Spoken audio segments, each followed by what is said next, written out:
क्या है कि हमने एक पिक्चर ली है और उसको मैंने सबसे पहले अनलॉक कर लिया है।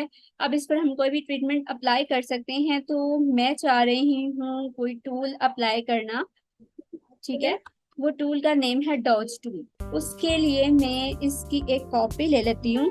ठीक है, ये मैंने एक कॉपी लिया है और इसको मैं कर देती हूँ थोड़ी देर के लिए ऑफ। और मैं हूँ ऊपर कॉपी वाली लेयर पर। कॉपी वाली लेयर पर मैं कुछ ट्रीटमेंट अप्लाई करना चाहती हूँ। जैसे मैंने ये डॉज टूल सिलेक्ट किया है, तो मेरे पास एक ब्रश टाइप आ गया।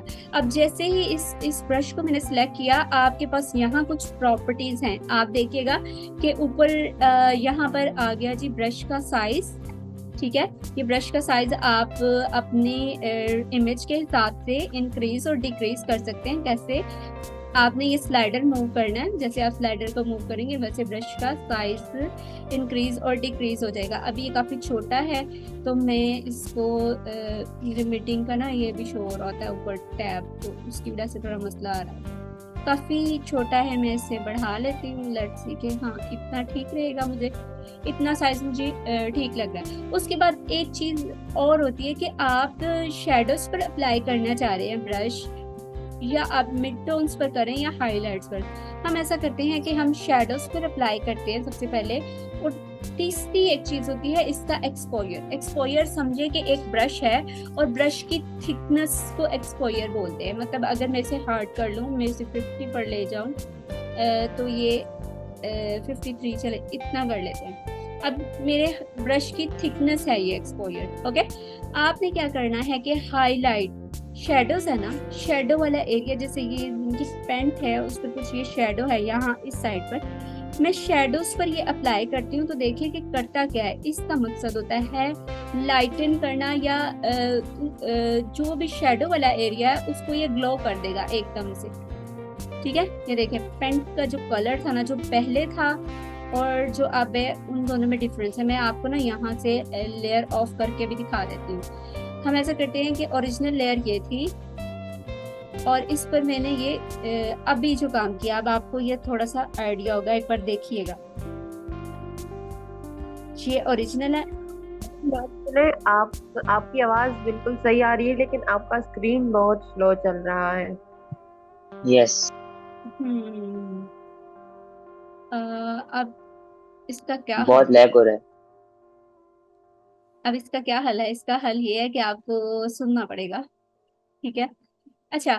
तो डॉट्स टूल का बेसिक पर्पस ये है कि ये जब हम इसकी 3 रेंज है ना, हमने शेडोज सिलेक्ट किया है, इस वक्त हम शेडोज पर वर्क करें। इस इमेज में जितनी शेडोज हैं उन पर आप ये देखेगा कि शेडो को इसने एकदम से कलर दे दिए हैं। ठीक है, तो अब हम क्या चाहते हैं कि ये जो ब्लैक, ये जो इधर जमीन है, इसका कलर भी चेंज हो। लेकिन अभी मेरे ब्रश का साइज काफी बड़ा है, तो मैं ब्रश का साइज इस ग्राउंड के मुताबिक जो है ना वो अपना साइज कर लेती हूँ एडजस्ट। ब्रश जो है वो ज्यादा बड़ा भी ना हो और ज्यादा छोटा भी ना हो, इसके अकॉर्डिंग रहे।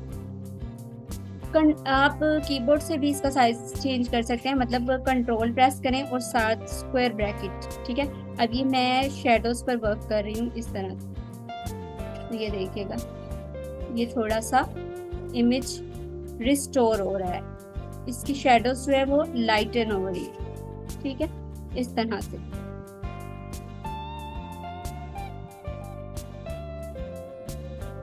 ये करने के बाद अब हम ट्राई करते हैं। शेडोज हो गई, आपने देखना है कि मिड टोन्स पर ये कैसे वर्क करेगा। जैसे अब एक इमेज है, उसके अंदर कुछ मिड टोन्स है। मिड टोन्स होते हैं मतलब ना ज्यादा डार्क एरिया हो ना ही ज्यादा लाइट हो। तो वो स्किन अगर आप इस मॉडल की या इस लेडी की देखें तो वो कुछ मिक्स एरिया है, ना ही उसमें ज्यादा डार्क एरिया है और ना ही लाइटन एरिया। तो मैं इसकी स्किन पर वर्क करके देखती हूँ। ठीक है, ये आगे आपने अपना ब्रश लेना है और ये इनके हेड, ये देखिए इस तरह से आप इनके कलर जो है ना वो चेंज कर सकते हैं, मतलब लाइटन कर सकते हैं। स्किन का कलर हमने चेंज कर लिया थोड़ा सा। क्योंकि इसमें वाइट कलर भी है, कुछ हाईलाइटेड एरिया और कुछ जो है वो शेडोज इनके फेस पर है, स्किन पर। अच्छा, नाउ अब हम क्या चीज ट्राई करना चाह रहे हैं, हम चाहते हैं कि हम थर्ड रेंज देखें, मतलब हाईलाइटेड एरिया। हाईलाइटेड जैसे इनके हेयर हैं, इनमें हाईलाइटेड एरिया भी है, तो उसके ऊपर देखें कैसे था। अब ये हाईलाइटेड एरिया पर वर्क कर रहा है। अगर मैं इसे किसी और मतलब लाइटन कलर पे करूंगी तो ये उस पर ठीक से वर्क नहीं करेगा, ठीक है, हाईलाइट्स पर ही करेगा। लाइटन कलर को ये नहीं देखेगा, बस ये जो हाईलाइट्स एरिया है उनको मजीद जो है वो चमका देगा, ये कह सकते हैं, ठीक है। तो ये उनको और ज्यादा ग्लोइंग इफेक्ट देगा। ये देखिए, जितना आप अपने ब्रश का साइज छोटा रखेंगे उतना अच्छा काम करेगा, क्योंकि मेरी इमेज इस तरह की है। अब ये इमेज पर डिपेंड करता है, मे बी आप कोई डिफरेंट इमेज ट्राई करें तो उसके हिसाब से आपको अपने ब्रश का साइज इंक्रीज करना पड़ेगा। लेकिन इसमें चूंकि काफी कट्स हैं तो मुझे छोटे साइज पर भी काम करना पड़ रहा है, वैसे जूम इन करके भी करते हैं। अच्छा, अब मैं आप लोगों को डिफरेंस दिखाती हूँ कि ये टूल्स यूज करने का बेनिफिट क्या है। ये आपको, ये आई जैसे मैं ऑफ करूंगी आपको पता चलेगा कि पहले ये इमेज ऐसा था और अब आपने इस तरह के। तो इस तरह के जब क्लाइंट्स आपके पास आते हैं ना, वो कहते हैं कि मतलब हमारे शेडोज हैं इनको दूर करें, तो उनके लिए आप ये टूल यूज करते हैं, ठीक है। अब इसी के अंदर डिफरेंट टूल हैं, वो है बर्न टूल। अब बर्न टूल क्या काम करता है, मैं इस लेयर को फिलहाल डिलीट कर देती हूँ क्योंकि इसका काम आप लोगों ने देख लिया। अब आप बर्न टूल का काम देखें कि बर्न टूल क्या करता है। उसके लिए मैं एक अगेन कॉपी लेती हूँ। हमेशा मिड टोन ही काम करेगा? जी नहीं, यहाँ पर देखें ना 3 रेंज है। आपने पहले शेडोज पर वर्क किया, देन हमने मिड टोन्स पर किया, फिर हमने हाईलाइट्स पर किया। जब हम हाईलाइट्स पर करते हैं ना तो फिर ये देखें, ये सिर्फ हाईलाइट्स एरिया को ज्यादा ग्लोइंग बताना है। सॉरी, मैंने टूल चेंज कर लिया है। टूल जो था वो हमारा डॉश टूल था। डॉश टूल जो है हाईलाइटेड एरिया जो आप करना चाहें, आपको अपने इमेज के अकॉर्डिंग देखना होता है कि इसका हाईलाइटेड एरिया कौन सा है। ये देखिए, इनके जो हेयर हैं वो एकदम से हाईलाइट हो गए, ग्लोइंग इफेक्ट आता है। मतलब आप किसी की इमेज को इनहांस करके दें, जैसे फोटो रिटचिंग में ये चीज यूज होती है, ठीक है। तो अगर आपके पास इससे रिलेटेड ना गिग बनाई होती है लोगों ने, फोटो रिटच करना, तो ये बड़ा अमेजिंग सा काम होता है फोटो रिटचिंग का। अच्छा, अब ये वर्क आपने सीख लिया, इसको मैं करती हूँ डिलीट, ठीक है। हम अब न्यू ट्राई करते हैं। न्यू क्या है हमारे पास कि बर्न टूल। बर्न टूल का क्या काम होता है कि वही 3 चीजें हैं यहाँ पर, जिससे शेडोज, मिडटोन्स, हाईलाइट्स, ठीक है। आपने तीनों चीजों पर बर्न करके देखना है। बर्न क्या करेगा, सिंपली जो भी शेडो वाला एरिया है, मतलब ये इनकी पेंट का एरिया था, यहाँ शेडोज हैं, मैं इसे अप्लाई करती हूँ, ये मजीद डार्कन कर रहा है, देख रहे हैं आप। लेकिन शेडोज पर ये इतना अच्छा वर्क नहीं करा, हमें इस इमेज के लिए ये बिल्कुल सूटेबल नहीं है। तो मैं इसे अनडू कर रही हूँ। ये सिर्फ आपको एक चीज क्लियर करना चाह रही हूँ कि ये बेसिकली इस टूल का पर्पस क्या है, ठीक है। देन आप इसको ट्राई करें मिड टोन्स पर। मिड टोन्स कहाँ है, इनके स्किन का एरिया, और स्किन को भी हम खराब करके क्या करेंगे, आप इसे हाईलाइटेड एरिया पर यूज करें। देखें ये हाईलाइट है, और आप ये जो बैकग्राउंड है इसको थोड़ा सा और डार्किश बनाएं। ये देखें थोड़ा सा, और ये हाईलाइट हो जाएगा ये वाला।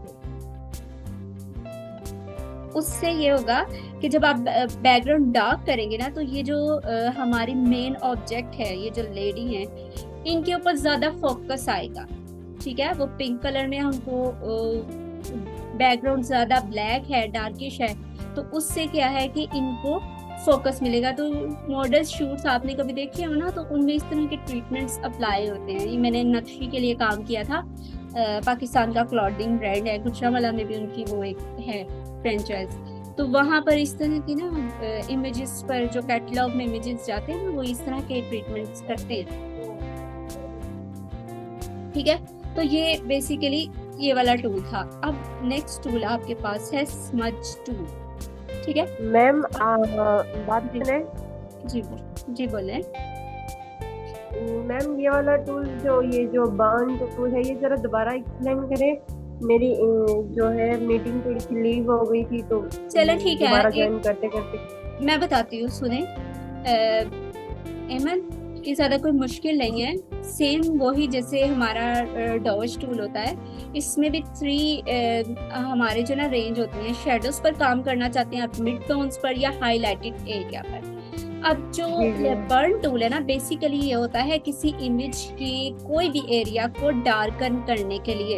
एक था जो हमने पहले किया, उसमें लाइट ऐड करना, ग्लो ऐड करना। ये क्या करता है, जो भी हम इमेज सिलेक्ट की होती है उसके एरिया को ज्यादा डार्क कर देता है। ये देखें, मैं जहां जहां इसे प्रेस कर रही हूँ, ये कलर जो है ना वो लाइटन बल्कि डार्कन होते जा रहे हैं।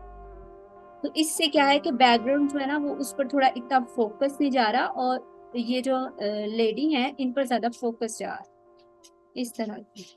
तो ये एक इमेज के कलर को बर्न कर रहा है इस तरह। अच्छा, तो इस टूल का यूजेज जो है ना वो मैं करती हूँ बैकपैक, क्योंकि मुझे ये नहीं चाहिए। अब आप न्यू टूल देखें। न्यू टूल में क्या है कि आपने जैसे ये स्मज टूल चूज किया, तो यहाँ पर हमारे जो मोड जो है ना वो चेंज हो गए। एक हमारे पास डिसैचुरेटेड है, एक हमारे पास सैचुरेटेड है, ठीक है। तो सैचुरेशन का मतलब ये होता है कि कोई भी कलर हो, कलर कोई भी हो, उसकी एक जो वाइब्रेंट फील होती है ना, मतलब उसकी एक जो शार्पन फील होती है, ठीक है। कलर्स को और ज्यादा ब्यूटीफुल बनाना, वो है सैचुरेशन, ठीक है। सैचुरेशन को न्यू लेकर ट्राई करें ना, तो उससे जरा ये होता है कि आपको पता चल जाता है कि डिफरेंस क्या है। कंट्रोल जे कर लेती हूँ एक बार। अच्छा, जैसे ही मैं इस पर सैचुरेशन पहले करनी, सैचुरेशन करती हूँ, ये देखें ये कलर्स को ना उनके डार्कर टोन में लेकर जा रहा है। स्किन का कलर है तो वो और ज्यादा इनहैंस हो रहा है, समझ रहे? सैचुरेशन उसमें ऐड कर रहा है कोई भी कलर इस तरह से। तो ये जो और ज्यादा फोकस में आ गई मॉडल हमारी।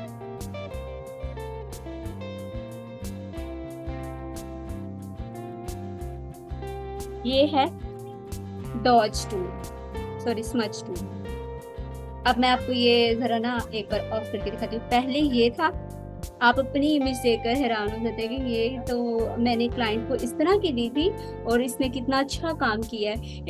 ये उस लिए भी काम आती है कि आपकी कोई इमेज जो है ना काफी पुरानी हो गया और वो मेमोरी बहुत अच्छी थी, तो जो अंग्रेज होते हैं ना, तो खास तौर पे इस तरह का काम करवाते हैं, उन्होंने सेव की होती है। तो ये काम आप करके देंगे क्लाइंट को, उनके कहे बगैर वो खुश हो जाएंगे और आपको ज्यादा भी पे कर देंगे। अच्छा, एक तरीका और होता है कि आपने अपनी इमेज के जो कलर है ना वो डल करने हैं, क्योंकि समटाइम ऐसे होता है कि कलर बहुत ज़्यादा वाइब्रेंट होते हैं, वो आपको अच्छी फील नहीं दे रहे होते, या आपकी जो क्या कह लें किसी भी प्रोसेस में वो यूज़ हो रही है, मॉडलिंग के लिए हो रही है, किस चीज़ के लिए हो रही है, उसमें ज़रूरत नहीं है कलर की, तो आप कलर्स को डिसैचुरेट भी कर सकते हैं। कंट्रोल जे करती हूँ और डिसैचुरेट करके दिखाती हूँ। तो ये डिसैचुरेट आप फिर क्या करते, डिसैचुरेट बेसिकली कलर्स को डल कर देगा, आपको आपके कलर्स जो है ना वो फीके पड़ जाएंगे। तो ये जो यूट्यूब थंबनेल्स बनते हैं और ड्रामा वगैरह जो होती है ना, इनकी इमेजेस जो आपको नजर आ रही, तो उनमें इस तरह की चीजें यूज की जाती है। लाइक एक लेडी है और वो उनका कलर जो है ना वो उड़ गया है, ठीक है, हमने इनके कलर उड़ा दिए। अब ऐसे फील हो रहा है कि ये मायूस है, ऐसे ही है ना। तो इमेजेस जो हैं वो ही जो है ना रिप्रेजेंट करती हैं किसी चीज को। इमेज बेसिकली होता है विजुअल को देखकर हमें आइडिया हो रहा था कि ये पिक्चर क्या कम्युनिकेट कर रही है। अब जैसे इसी इमेज के अंदर मैंने वाइब्रेंट कलर ऐड किए, तो वो एक बहुत अच्छी फील आ रही थी, जैसे फ्रेशिंग सी। अब ये फील आ रहा है कि ये हैं तो, लेकिन जैसे मायूसी इस पर छा गई है। ये होता है बेसिकली हमारा मकसद पिक्चर को एडिट करने का, हम फील ऐड करते हैं। हम एक डिजाइन में फील ऐड करते हैं, ये डिजाइनर्स का काम है। चले, तो डीसैचुरेशन का आपको पता चल गया। अब चलते हैं न्यू टूल की तरफ। तो मैं इस टैब को ऑफ कर देती हूँ और एक न्यू पिक्चर ले आती हूँ। न्यू पिक्चर ओपन करते हैं। मैंने आप लोगों को एक चीज और बतानी थी, देखिए जो न्यू स्टूडेंट्स हैं उन लोगों को एक बार हमारा एक टूल रिपीट भी हो जाएगा, वो कुछ नया सीख लेंगे। जो पहले से कर रहे हैं वो परेशानी हो, इसमें हमने कुछ नया ट्राई कर।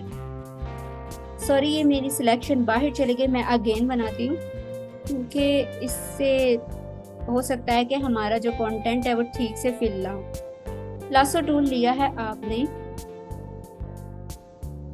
ठीक है, और सिलेक्शन बनाई है। जैसे ही आप सिलेक्शन बनाते हैं और उसके बाद आप उसको फिल करते हैं तो कंटेंट अवेयर करना होता है आपको। कंटेंट अवेयर करते ही कि एक बिल्डिंग से लोगो गायब हो जाएगा, ठीक है। तो मैंने आपको लास्ट मीटिंग में यही बोलना था कि जब आपको एक टूल पता चल जाए आप उसको डिफरेंट वे से ट्राई करेंगे। ये नहीं है कि जैसे मैं कर रही हूँ आपने बस वैसे ही करना है। आप कुछ अमेजिंग चीजें ट्राई करें, आप उसी टूल से कुछ और काम करके देखें। वो टूल्स एक ही पर्पज के लिए नहीं यूज होते। अब ये आपकी क्रिएटिविटी होती है कि आप एक टूल से क्या काम कर रहे हैं। तो मैं यहाँ ना अब कोई लोगो लगाना चाहती हूँ कि इस बिल्डिंग पर हम ऐसा शो करना चाहते हैं कि ये हमारी बिल्डिंग है, ठीक है। उसके लिए मैं एम्बेड करूंगी, ओपन नहीं करना क्योंकि मुझे इसी डॉक्यूमेंट का हिस्सा बनाना है। मेरे पास कोई लोगो होना चाहिए। लेट मी चेक, मेरे पास यहाँ पर कोई लोगो नहीं है। डी ड्राइव में शायद कोई हो, ग्राफिक्स के फोल्डर में, आई थिंक सो। ये ग्राफिक्स का फोल्डर है, एस लेटर लोगो, एस वाइट, ठीक है। ये मैं यहाँ पर प्लेस कर देती हूँ। जैसे ये मैं लोगो लेकर आई हूँ, पहले तो इसको ट्रांसफॉर्म करना होगा। इसको एक हैंडल से पकड़ के थोड़ा छोटा कर ले, काफी बड़ा है। अब मैंने इसे इस बिल्डिंग पर रखा है, यहाँ से चेक करना बहुत जरूरी है। तो लेकिन ये इसके हिसाब से नहीं है, ये इमेज इसके ऊपर रखा हुआ बिल्कुल फेक लग रहा है। ऐसे ही है ना, ये लोगो इस बिल्डिंग का हिस्सा नहीं लग रहा। उसके लिए आपको क्या करना होता है, मीटिंग एंड हो जाएगी, हम लिंक दोबारा जनरेट करेंगे, ठीक है। आज हमें ना कुछ टाइम वेस्ट हो गया था हमारा। पहले आप इमेज को अपने रास्टराइज कर ले क्योंकि ये डायरेक्टली एडिटेबल नहीं है। रास्टराइज किया, अब मैं इसको मूव करती हूँ तो ये देखेंगे इसके हिसाब से नहीं है। उसके लिए आपको क्या करना है, इसका पर्सपेक्टिव चेंज करना है। कंट्रोल टी करें आप, टी करने से ये सिलेक्ट हो जाएगा। उसके बाद आपके पास ऑप्शन आएगी राइट क्लिक करने से, राइट क्लिक करें, पर्सपेक्टिव की ऑप्शन आएगी। अब मैं इसका पर्सपेक्टिव जो है अपने हिसाब से चेंज करना चाहती हूँ।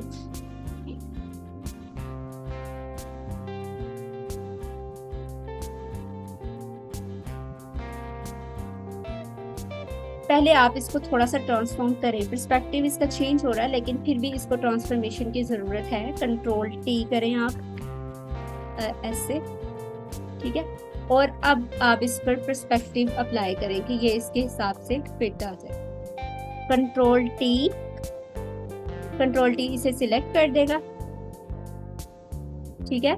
उसके बाद आप पर्सपेक्टिव चूज करें और इसका पर्सपेक्टिव जैसे आप मूव करेंगे, ये देखिए मैं थोड़ा सा इसको इसके हिसाब से करूंगी कि ये वॉल पर फिट आ जाए। इसका एंगल चेंज कर रही हूँ। बेसिकली पर्सपेक्टिव कहते हैं एंगल को, ठीक है। अब ये लग रहा है कि ये उस एंगल में है जैसे हमारी ये बिल्डिंग की वॉल जा रही है, थोड़ा सा कंपैरेटिवली ठीक है। तो ये होता है पर्सपेक्टिव, किसी भी चीज का पर्सपेक्टिव चेंज करना इमेज का। ओके, तो ये कंप्लीट हुआ। अब मैं आपको न्यू टूल सिखाती हूँ जो कि है क्लोन स्टैम्प टूल, ठीक है। आज का टूल डेस्कटॉप पर इमेजेस है।